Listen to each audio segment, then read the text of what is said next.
Make your life a masterpiece, my dear friends. I'm very pragmatic about what does it take to make life work. But what I want you to know is Australia, of all the places on the face of the earth, when I was talking to my client, he was saying, Tony, of all the places on earth, if there's one place you'd pick to have a great quality of life with your family that will weather the storm the best, it's Australia, by far. You guys are in the best place on earth to make it through this situation and take advantage of it. But the real secret is, whether you suffer or whether you succeed is not going to be based on the season.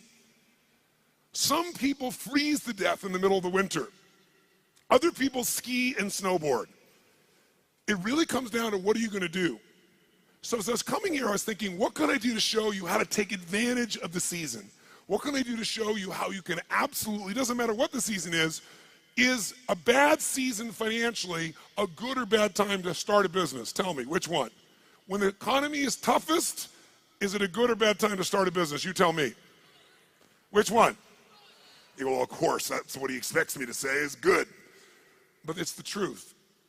If you look at the Fortune 1000 companies around the world, 65% of them were started in a depression or a recession. The reason is they were started with somebody when all the competition was freaking out. Somebody could start, like Apple Computers, in the middle of a recession with selling their Volkswagen bus and coming out with some ideas because everybody else was scared and wasn't willing to do whatever it took. Disney started in the Depression. Right? Fortune magazine started in a depression. How are you going to build your fortune in the middle of a depression? It's why they're one of the strongest companies in the magazine business, and a business that's pretty horrible for most people. If you look at Microsoft, it was a recession. You look at the best and most powerful companies, it's because they understood something that's really critical, and that is, don't ask it be easier, ask and make yourself better. If you get strong during the tough time, you'll dominate for the rest of your life. What I think would be useful is maybe walk you through a tool that I've got that I've developed over the years to turn companies around. And the fundamental tool is there are areas of your business, every one of you in this room, no matter what your business is, if you're in business, you're probably doing something well. How many got some area of your business you're proud of, whether it be marketing or sales or the product or the service? How many got an area you're proud of? Say I. How many got an area you're less than proud of? Say I. The challenge is, where does our energy go? To the areas we feel most skilled and powerful in, or least skilled and least powerful in? Which one? No, our energy tends to go to the areas we feel most powerful. We do what makes us feel good.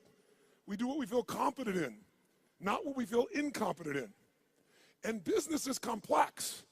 It doesn't have to be, but it is.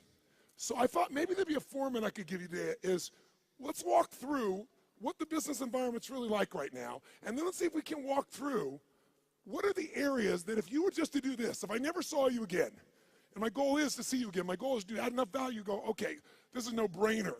I'm gonna take 4 days when Tony comes back, I'm gonna go in this experience and be immersed and grow my business 30 to 100%. But if I don't, here's what I want you to do, or if you don't. I'm gonna cover 7 areas that are what I call the 7 forces of your business. Each force has a forceful impact on your level of success or failure, profitability, etc. There's some areas I bet you're doing good in. Some areas you could do better in. Some areas you're very weak in. The problem is, a chain is only as strong as its weakest what? And in business, so many businesses go through challenges because those weak links are the ones that destroy you, not your strengths. It's true around the world, but actually Australian business is interesting, a little bit more intense than even business in the US in one category. What percentage of Australian businesses are still alive 5 years after they start? Who knows? What percentage of Australian businesses are still alive 5 years after they start? I'll give you a clue. 90% of all Australian businesses are gone in the first 5 years. If you and I are going to really make this thing work, it's that we got to look and say, okay, why do they fail? Why do so many businesses fail? Why is it? I mean, good-intentioned people, smart people, strong people, and yet they still fail. And many of them had good products, good services. They had great advantages when they start. They may have been successful for 3 or 4 or 5 years or even 10 years, and now they're gone.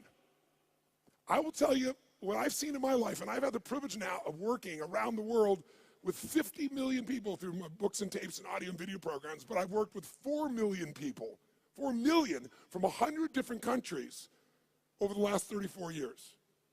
I can clearly tell you there's patterns you don't miss when you've been with that many people and that many businesses. And the one pattern I can tell you above anything else is most businesses fail because they fail to anticipate what's coming. Write that down. Write down, anticipation is the ultimate power. If you fail to anticipate, no matter how smart you are, you're going to end up reacting and your business will pay the price. And the price in the sport we're in is death of the business, just like a gladiator. Now, what do I mean by this? Maybe I can show you what I mean by giving you an example that more people could relate to.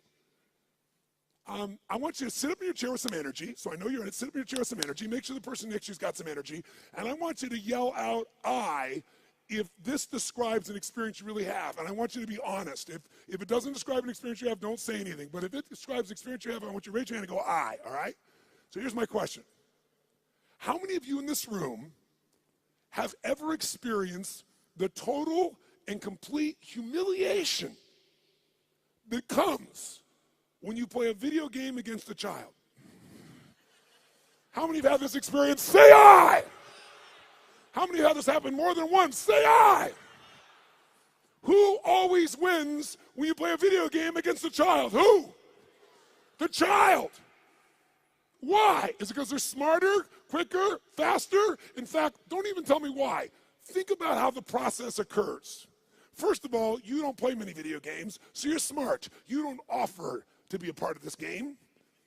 It usually occurs because one of your children, or you maybe you're an aunt or an uncle to someone, or a friend, and they say to you at Christmas time, Auntie, Unc, somebody, Mom, Dad, play this game with me. And you say, no, I don't play those games. You go enjoy it. I'm no good at it. And they go, no, it's really easy. Let me show you. And they hand you this little gun. They go, just choon, choon, choon, choon, choon, bam, bam, bam. You just shoot guys just like that. It's so easy. And they go, come on, do this with me. And finally, you acquiesce. And then what happens? You should know you're being set up when they say, you go first. And what happens? You pick up that gun, and these aliens come at you, choom, choom, choom, and you're dead usually in about 3.8 seconds. Now the child takes the gun. What happens?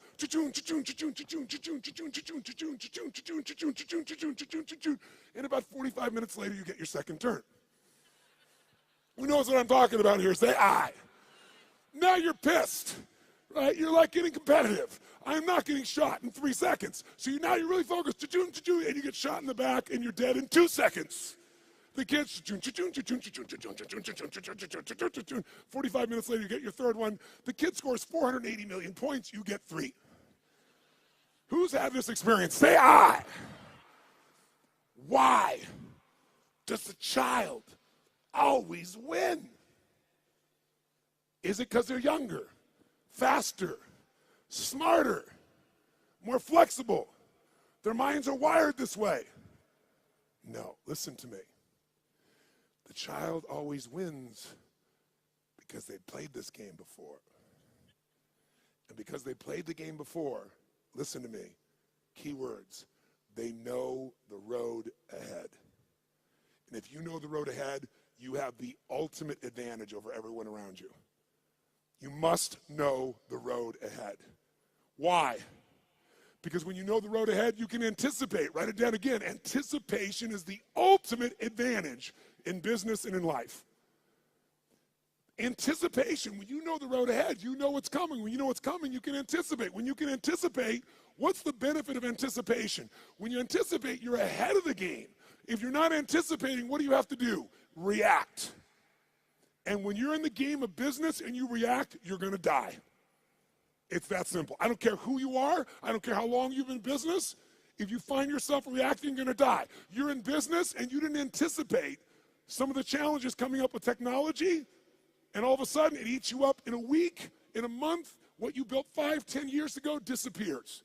Who's seen this happen and knows what I'm talking about is real here? Say I. So we're talking about the most important skill of all here. Anticipation, because otherwise you're reacting. Why does the kid succeed? They played it so many times. Guess what they know when the game starts? First bad guy's here, second bad guy's here, third bad guy's here. They don't wait, they anticipate, and they take control. If there's one gift you could give yourself, it's to know this. Write this down if you would. The biggest chokehold in any business, is always the owner/leader. It's the owner-leader's psychology or skills.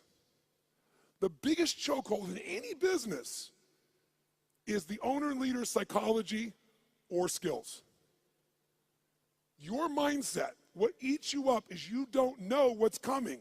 You don't have the skill to handle what's coming because you don't know it. Or you're so beat up psychologically, emotionally by what you've been through, you can't find the answer. So as a result, you end up with a story that limits you.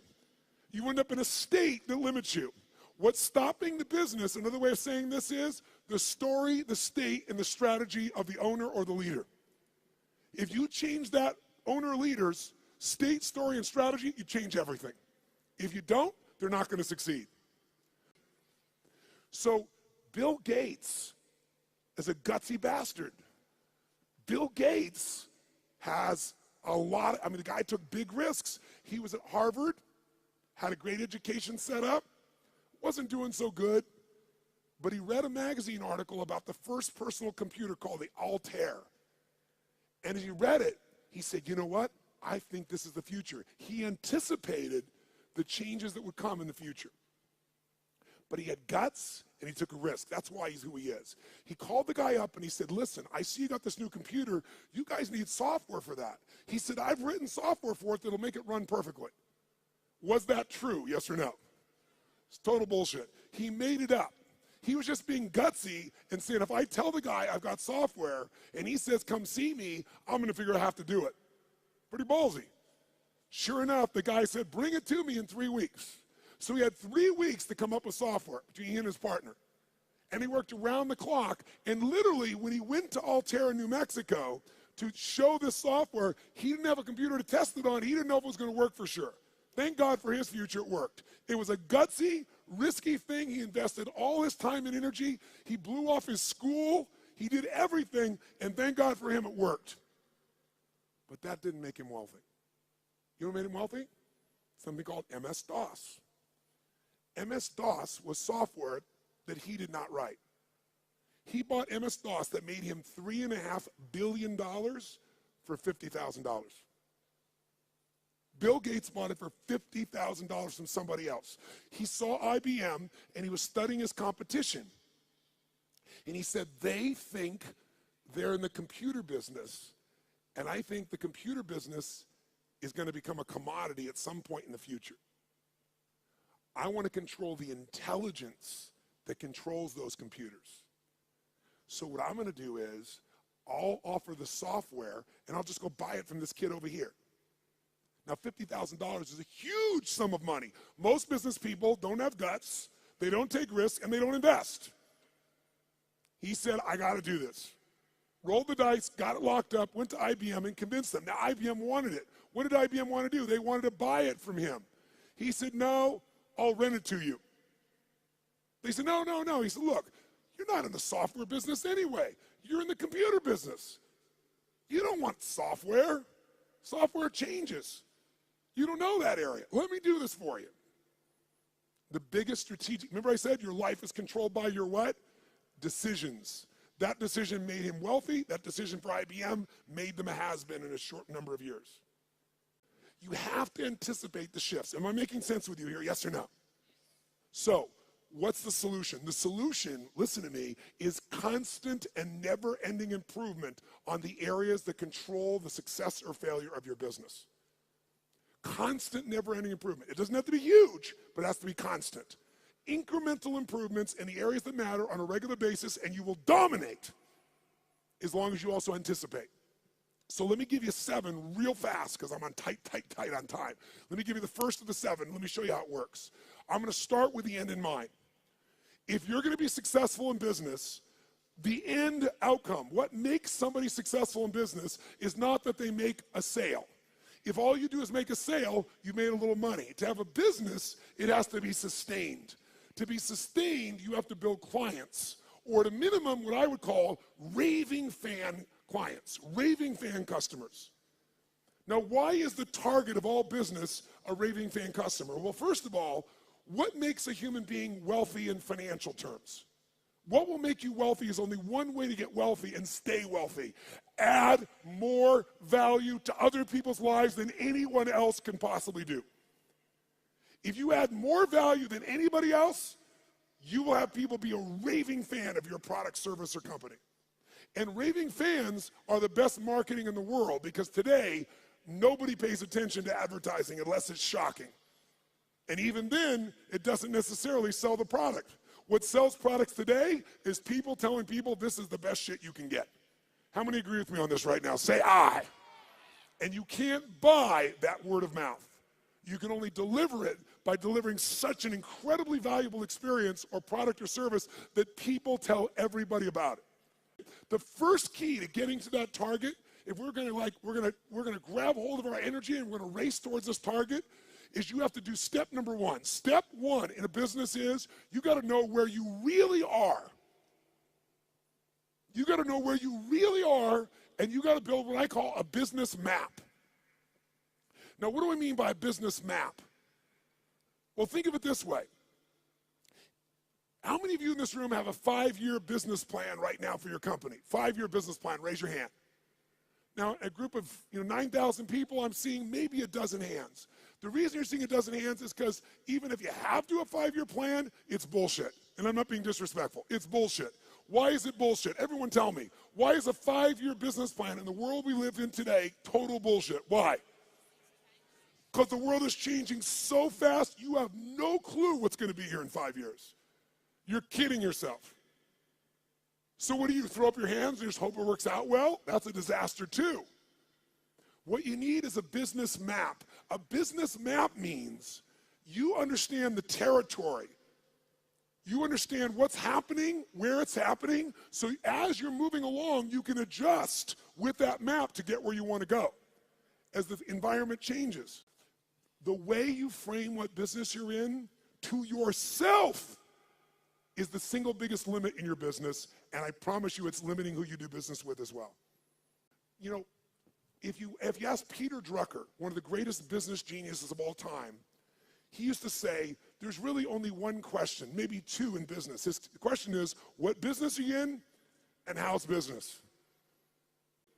You must control the meaning within yourself, within your team, and then the way you market it. But you can't do that until you're crystal clear what business you're in. And every 7 weeks, you should be digging in deeper to what business you're in, or you'll ask a third question. What business do you need to be in? Because let me tell you something. You didn't experience in 2008 in Australia what the rest of the world did, but you're going to experience some of what the rest of the world has experienced coming soon. You're going to experience it in your real estate market, you're going to experience it in your shares market, and you're going to experience some unemployment on a much larger scale than what you guys are uncomfortable with right now. It's coming. I'm not here to be Mr. Positive, and I'm not being negative. I'm saying it's coming, so you want to take advantage of winter, not let it freeze you to death. And you can, because when everybody else is scared and hesitating, if you're doing the things I'm showing you, you will take their market share and you will dominate. Even if you're a little guy, you can become a big guy in this time. Because the time in which things change is tough times. That's when little guys become big guys. Because the big guys are doing the same boring shit over and over again, and they're not flexible. But I got to tell you something. In order to succeed in your business, you got to fall in love with your clients and not with your products and services. But here's the other question. What stage of the life cycle of a business are you in? Listen to me. This understanding is the most important understanding of all, and I can't give it to you all here. I take a day on this. When I say I give people $1 million guarantee, the reason I'm giving that $1 million guarantee and no one ever takes me up on it, I mean, I think 2 times in 3 years someone's taken me up on it, and when they did, I've been glad because I didn't want a stupid person in my seminar. I was like, if you can't see this is going to save you $1 million and make you $1 million, you shouldn't be in here, right? I'm happy to refund your money. Is this material. And this material is understanding the life stage of a business. See, businesses have life cycles just like humans do. So watch this for a second. Which can get into more trouble, an infant or a toddler? Quick, nice and loud. Which one? Nice and loud. Which one? Why? Because the toddler's more mobile. They can go, what does this rock taste like? Right? Which one could get more in trouble, a toddler or a teenager? That's right. Tell me, if you give your car to a teenager and you say, drive it never above the speed limit, what can you promise and guarantee they're going to do? Are they going to speed, yes or no? And the worst thing that can happen is they get away with it. Let me explain what I mean. Businesses have stages of development. What did they tell you was the most important thing to business? The power of anticipation. What if there was a way to know in advance what problems you were going to have in your business before they happened? You knew exactly what they were, how they were going to happen, and what to do to prevent them right now, no matter what stage you're in. How many think that'd be worth its weight in gold? Raise your right hand, say aye. That's what happens when you understand the stage. Let's go to number 2. The second key force of business that you got to be working on is constant strategic innovation. Now, what the hell does that mean? Sounds so complex. Strategic innovation. Notice I didn't just say innovate. You can innovate, and it may not make a difference. And innovation takes time, energy, and money. It's got to be innovation the customer cares about. Let's go back to Peter Drucker for a moment.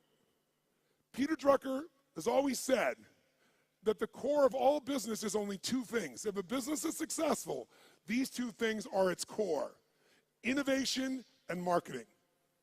Everybody else in your company is employed by the people who innovate and market for your company. Because without them, there is no company. Now, what does innovation mean? It means finding a way to meet people's what? Needs. It means finding a way to add more what? Than anybody else is adding. But listen to me.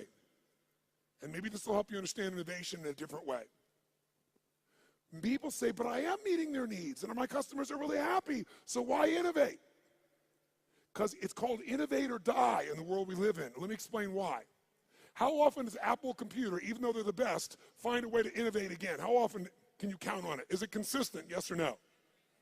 Every year, sometimes multiple times in a year. Isn't it true?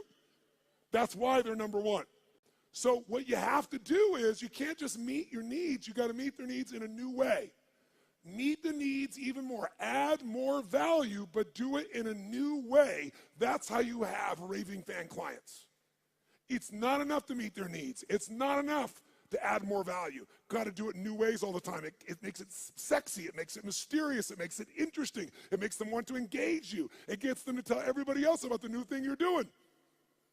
Okay? Now, let's go to number 3 real fast. I'm going to have to kick this in gear to catch up. So number 3 is, if you, what was it that we said, Drucker said? All business is 2 things, innovation and what? Come on, guys, innovation and marketing. Answer this question for me. Does the best product or service always win? Yes or no? Nice and loud, yes or no? Which company always wins? McDonald's? Where does that shit come from? No, the best marketed product or service. For better or worse, and let's use McDonald's, okay, ma'am? That's a good example. Tell me something. Perfect example. Does McDonald's make the best tasting hamburger in the world? Notice we got a universal 9,000 person response. No. Is it the tastiest? Is it the best quality? Yes or no? But it is the best what? Marketed, as you would say, marketed in the world. I call it marketed. The point of the matter is, this company understands marketing, and even though they have a shit product, they got billions and billions and billions of people to eat that shit. Now, here's the problem with marketing today, and it's a significant problem. I want you to think about this. Does anybody know how many marketing messages the average person had to see 15 years ago? How many messages before they would start to seek you out to consider buying your product, where they would do something active to seek out your product? Does anybody know? 15 years ago, how many times did they have to see a message from you on average if you had a quality ad? The answer is 4. 15 years ago. Does anybody know what the number is today? 16. Now, what do you think that's done to companies' profitabilities? Add value. Does this make sense? Become an education marketer. Become someone that does value, because then you become the valued expert, not a stupid salesperson. because you're giving me something. And if you give me something, I want to give you something. I'd love to give you my business if you're going to give me something. But if you're just going to advertise, screw you. Raise your hand if you follow this. Say I. And then you don't have to go for 16 exposures. You can get somebody in one exposure. And they'll answer your emails. And they'll reach out to you. And you'll watch your business grow like you can't even dream. Force number 4 is the constant, never-ending improvement of sales and mastery systems. Sales mastery systems. Marketing is wonderful, but if you don't convert that marketing into sales, you don't have a business. Now, because of time, here's all I'll tell you on this one. We're going to give you that's valuable, that's simple. How about this? How many of you right now in this room have a business that's primarily done with no salespeople, all on the web? Raise your hand. No salespeople, all automated. Raise your hand if you have salespeople. If you have salespeople that work with you, the majority of you. If you have an automated business, no matter how good it is, you don't want a one-legged stool. A one-legged stool at one point can get in trouble and you collapse. You want at least 3 legs, and one of those legs, as a minimum, has got to be a sales team. Now, how can you grow, though, when you're a brand new small business or you've been around a while? Well, technology today allows us to be able to hire people to go to work for us literally 24/7, 365 all around the world.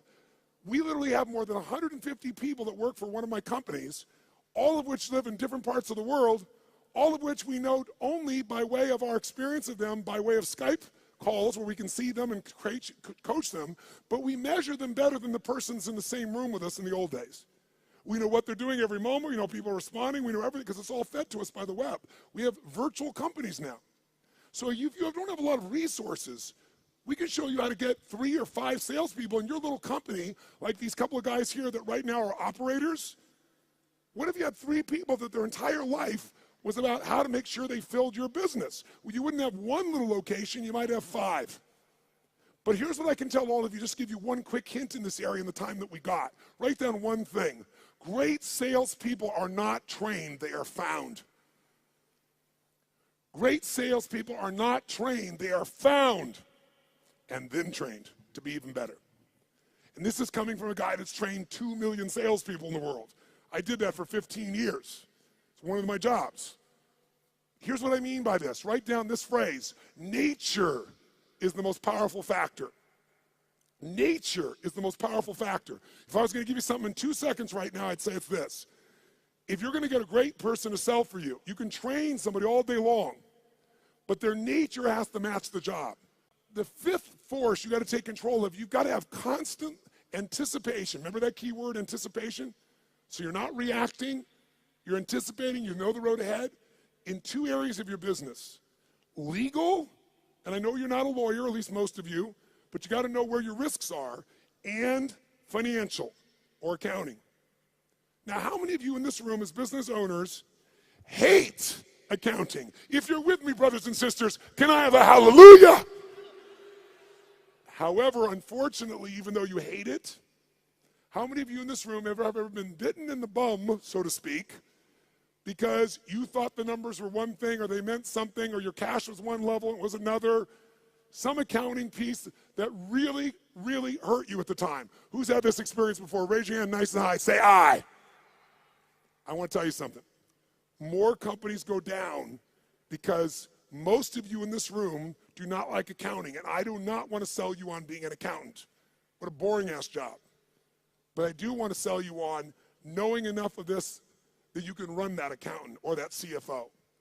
Because you still have to lead, and if you don't, you'll become part of the 99% that fail. I don't care how big, smart you are, I don't care how much your sales are. Learning how to manage your business includes the economics, and we take half a day and make it fun so that you can kick ass with any CFO or accountant, and you can ask them questions they don't know. Let me ask you 2 questions real fast. Question 1. How many of you have a specific day of the month that you always go through your financials and you never, ever miss on your business? Raise your hand. Keep your hand up and look around the room. It's not even 3% of the room that does this. That's why 99% go out of business. Remember I said in the beginning, what is the chokehold in the business? It's the psychology and the skills of the entrepreneur. If you don't develop the skill of knowing how to manage the finances, I don't mean write it down and do the accounting. I mean know how to read that and use that information as intelligence to guide yourself, you're going to be in trouble. In business, nobody gets a special license. You can go out there and know nothing about numbers except what you think you know, and that's why you go out of business. This is a skill. If you don't get it from me, you better go get it now. But I can give it to you in a fun way in half a day of the 4 days, where you'll be able to read financials and find stuff your accountant's not finding. And then what you want to find is the intelligence that allows you to know how to run your business more effectively. I'll give you a little clue. Who here knows the 3 documents you've got to see every single month to run your business? Raise your hand if you know the 3 and can name them. Look around the room. Look at this. We got 9,000 people in this room, and maybe 20% of you even know the documents. You don't review them, you don't even know what they are. Here, I'll give you a little gift, something that took me 20 years to figure out. Little gift. If you got a business that has a 20% margin of net profit, and most of you probably have a margin less than that, some of you maybe more than that. But if you have that, and you just cut 12% of your costs, 12% of your costs on a 20% margin company, you'll grow your profits by 50%, meaning you'll have a 30% margin. If you want to, listen to me, you want to grow your profits 50%, all you have to do is cut 12% of your costs. But you're never going to do that when you don't even look at your own financials. Let's go to the next one. Finally, number 6. Number 6 is, what if I said to you there was treasure in your business, and that treasure is just waiting for you to come by and pick it up? But you got to dig for it. But if you pick it up, it's going to cost you nothing. What if I said to every one of you in this room, no bullshit, no hyperbole, no exaggeration. In the next 6 to 12 months, 18 months at the outside, in a tougher economy even, you could grow your business 30 to 130%, no exaggeration, no hyperbole. And it's not going to cost you any more money to do it. When I say it's not costing you any money, let me be honest. You might find by spending $5,000, you could make $150,000. Or by spending 10, you could make $500,000. So to me, that's not spending money. How many follow what I'm talking about here? Say I. That is this skill. This is my strongest skill. This is why companies call me in to do turnarounds. This is why my companies are where they are through all the economies and all the countries I've been in, all the industries. You have to learn the skill of optimization and maximization. That's this point. You have to learn to optimize and maximize your business on an ongoing basis. Now, what does that mean? It means figuring out how to do what you're already doing, where you get a geometric result from a bunch of small changes. Small changes that accumulate to create a geometric change. But you gotta master this. Go home and figure this out by itself if you want to, and you can start making progress right away.